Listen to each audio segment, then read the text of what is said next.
ahora voy a pasar la palabra a Berenice Vargas García, que es doctora en antropología por la Universidad Nacional Autónoma de México, UNAM.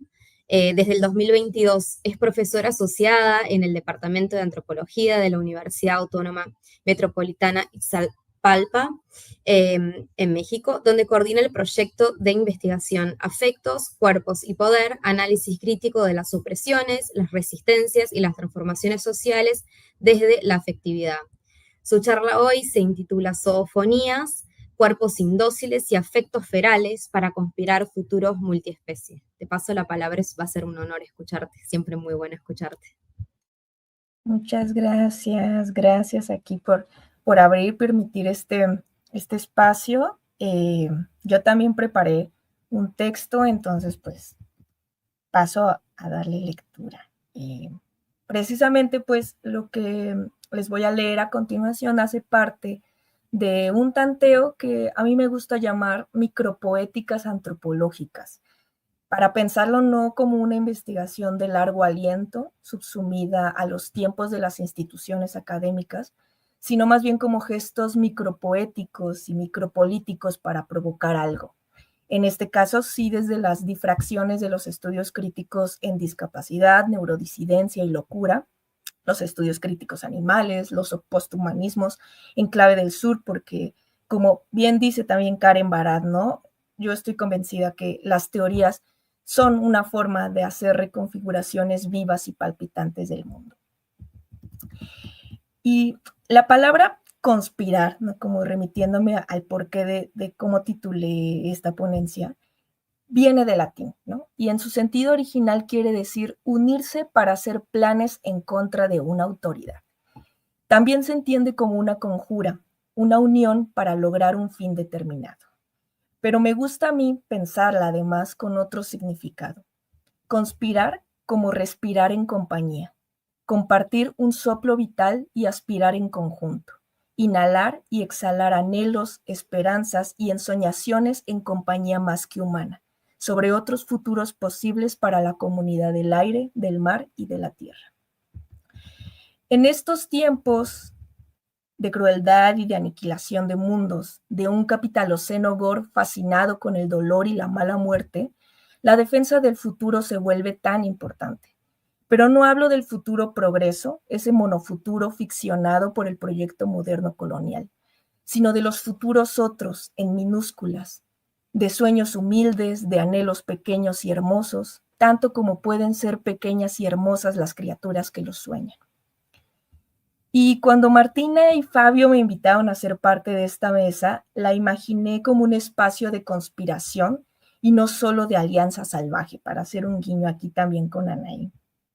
Y creo que hacer parte de disidencias animalistas también implica decidir de la imposición del futuro y del presente humanocéntrico y excepcionalista, capitalista, especista, racista, cis-heteropatriarcal, capacitista, cuerdista. Es reconocernos en un trance de fuga de esos mandatos regulatorios que quieren regular incluso cómo soñamos los mundos que vendrán. Mundos que no son solo nuestros, como tampoco podrían ser exclusivamente humana la facultad de crearlos y hacerlos posibles. Comparto con las críticas descoloniales, queer, antiespecistas y discas que no basta con ser de la especie humana para tener derecho de admisión a la humanidad. Y yo, como no blanca, disca, autista, neurodisidente, sé bien que tampoco quepo del todo, más que en una forma fracasada. Y está bien, porque renuncio a ser parte y hago manifiesta mi decisión de decidir. Pero tampoco comparto un llamado visceral a responder por los dolores antropogénicos que atestiguo a mi alrededor, de los que soy heredera aunque no quiera. No puedo encerrarme en un solipsismo pesimista que dice, pues el mundo es una mierda y ya está. Y sé que tampoco basta con un despliegue interminable de empatía que te viana a veces en un sentimiento sin acción. Porque sé que también mi realidad material, encarnada, precarizada y vulnerable no puede con todo, porque todo es demasiado. Que las revoluciones a veces son horizontales, como dice Dresda Méndez, calladas, tímidas y cansadas. Y sé que la alianza antiespecista debe ser entonces indómita y amorosa. Así que por ahora creo que me contento con hacer lo que está a mi alcance y con soñar más allá de lo que hoy creo posible.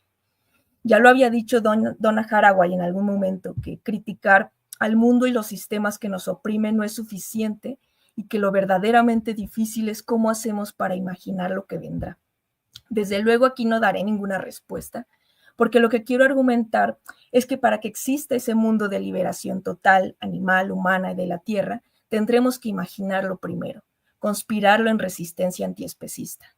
Y ese diseño, ese acto de disoñar, es ineludiblemente colectivo y más que humano.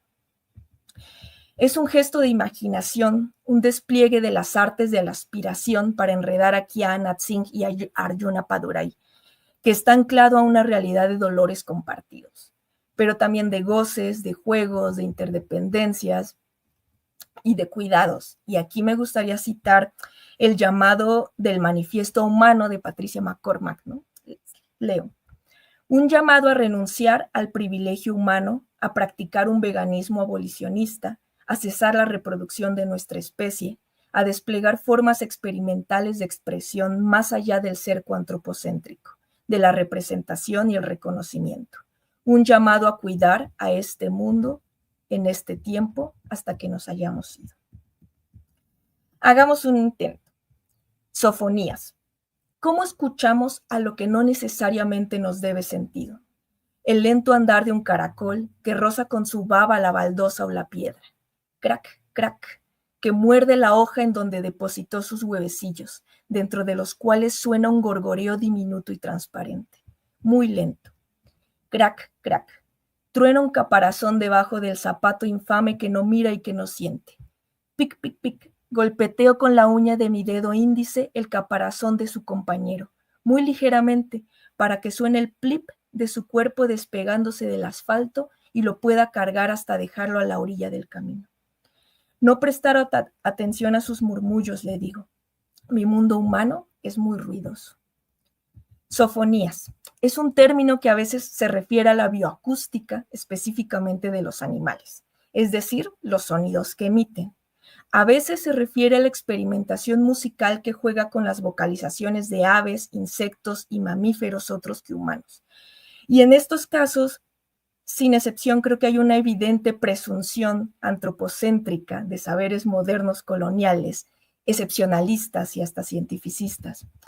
En contraste, aquí quise experimentar con esa palabra para nombrar a la cualidad aural de lo animal, pero sin caer en la replicación de audismos, es decir, la jerarquización de sentidos y la exclusión de cuerpos sordos o hipoacúsicos. Cuando hablo de auralidad, me refiero a la experiencia en la que el cuerpo sensible y sentido se vuelca expectante a la resonancia de las cosas y del mundo, porque sonido es vibración, y porque toda experiencia de auralidad encarnada se hace en eco relacional con lesotres. Así podemos notar cómo el abejorro, que bate sus alas para vibrar dentro de una flor que está abierta a sus vibrátiles movimientos y se impregna así de polen y lo esparce a su paso, teje una auralidad en baile vegetal animal. Sofonía como una forma precisamente de nombrar a esos conjuntos polifónicos en los que por ahora, como un calderón que prolonga la nota, se hace un énfasis en los animales. Sofonía. Ti, ti, ti, ti, ti, ti, ti. Chirrido de murciélagos frente a mi ventana, en un barrio popular al sur de la Ciudad de México, donde sobrevivían los escondrijos de piedra volcánica dejados por la lava de Xitle hace 1700 años. Plic, plic, gotas de agua cayendo al interior de sus cuevitas, compartidas por otras criaturas nocturnas sobrevivientes de esta ciudad monstruo. Los chirridos pararon cuando se decidió cubrir la roca con cemento. Ya no hay cuevas para murciélagos, ni lagartijas, ni tlacuaches, ni ratones que eran sus vecinos. El estruendo de la máquina mezcladora de cemento acalló esos mundos. Sofonía. Prr, prr, prr. La frase favorita de Nino, una cotorra monje que vivió con mi familia alrededor de 15 años y murió apenas hace unos meses. ¿Por qué gritas tanto, Nino?, le decíamos. Como otros de su gremio, llegó luego del 2005, cuando en México se autorizó su introducción como especie compañera. Primero se hizo popular por su belleza y luego la popularidad fue su carácter difícil y sus criterios. Poco a poco las familias fueron abriendo las jaulas de los monjes, comenzaron a soltarlos no por un acto de compasión que reconoció en ellos un derecho de libertad, sino para condenarlos a un exilio, un castigo por su presencia odiosa. Como otros loros y pericos, los monjes pueden aprender frases del habla humana, ladridos, maullidos, sonidos del entorno, pero no siempre están dispuestos. Los rejegos, con su mal genio, su actitud escandalosa y el griterío que les acompaña, fueron los primeros en ser soltados. Al ser aves muy sociales y juntarse en bandadas, prontamente se hallaron unas con otras, formando parentescos bulliciosos que surcan los contaminados cielos de la Ciudad de México. Según los biólogos y conservacionistas, su cualidad invasora y amenazante se debe a que compiten por alimento y espacio con especies nativas. Y para conservar el delicado equilibrio ecológico han sugerido controlar sus poblaciones, lo que es un eufemismo para decir que recomiendan asesinarlas. Y el ruidero que llevan consigo es la mejor forma de ubicar. Poder soberano, elegirlas como aves cosa, apresarlas por su belleza, soltarlas por incordiar, matarlas por el bien del mundo. ¿Por qué gritas tanto, Nino? Sofonías. No me interesa hablar de voces porque eso nos devuelve al imperio falogocéntrico de la parole. Reiteradamente el humano acalla mundos animales en nombre del progreso, la civilidad, la comunidad y su placer de antropopoder soberano. Necesitamos conspirar contra esos mandatos, romperlos, lisiarlos, devenir en cuerpos indóciles como todo cuerpo disidente que se niega a volver al surco de la normalidad, donde de hecho nunca tuvo lugar. Pero esa desobediencia requiere de nosotros, les humanes fracasades, la praxis vital de una solidaridad más que humana, porque aunque compartimos hermandad en la doloridad, el privilegio de especie no podemos quedarlo intacto. Como dice McCormack, la solidaridad es en un primer lugar traición, una traición contra nuestra especie que ya ha traicionado el mismo concepto y valor de vida en su definición más básica. O como también dijo Gloria Anzaldúa, traicionar las culturas que traicionan y que nos han traicionado a nosotros mismos. Traicionar desde el afecto puesto en acto, desde la potencia espinociana, desde el deseo de gozar la compañía de lesotres animales, mientras tanto y por lo mientras. Un llamado a responder positivamente al contacto, a la vibración tensa o relajada, pero existente. Afectos ferales, disidentes y fugitivos del régimen afectivo especista que nos quiere indiferentes, hambrientos de carne, consumidores pavorosos de todo, anestesiados a las vibrantes vidas compañeras. Para mí, decir sofonía desde el afecto feral es hacer un pleno reconocimiento de esos mundos plurales polifónicos con los que también resueno, es prestarles atención, una expresión con la que también se define al cuidado. Pero cuidado no desde el control ni desde la carga de un trabajo obligatorio, sino desde la preocupación genuina por el sostenimiento de nuestros mundos compartidos, así sean solo los inmediatos. Como dice María Puig de la Bella Casa, los cuidados son un pensar con y un hacer con, ejercicios interactivos para sostener la vida y los mundos de la comunidad humana y más que humana. Sofonía es el mundo oral y vibrátil que desborda la noción de especie, la oralidad acuosa de los océanos, ventosa de los aires, fértil de la tierra. Pero la sofonía también es el alegre canto de los pájaros tristes en la jaula, como canta José Larralde, el glu-glú de los peces y moluscos encerrados en acuarios, el bullicio de los camiones con cerdos y gallinas hacinadas detenidas en el tráfico. Es el silencio de una vigilia con velas encendidas afuera de un matadero. Los gruñidos, maullidos, gorjeos, ladridos, aleteos, chillidos, babeos que ya no están, pero que no olvidamos y que nos negamos a la violencia del olvido. La sofonía no puede estar sin ese llamado a responder, a la resonancia de lesotres, un llamado que está en el no miramos para otro lado de los rescatistas animalistas, en el hacer caso al gato de un mes de nacido que alguien arrojó al basurero y que chilla de frío, y que ahora me gritará por atención matutina. En el sentirnos convocados a resonar y a conspirar en la mesa virtual de un seminario animalista. Con otras palabras, que los mundos otros y los futuros que imaginamos tienen que rebosar de sofonías vitales y que eso necesitará del silencio sepulcral de las potestas humanas. Termino. Mi silencio coincide con el suyo, cuando me levanto de la silla para encontrar las palabras que busco en esta conspiración animalista.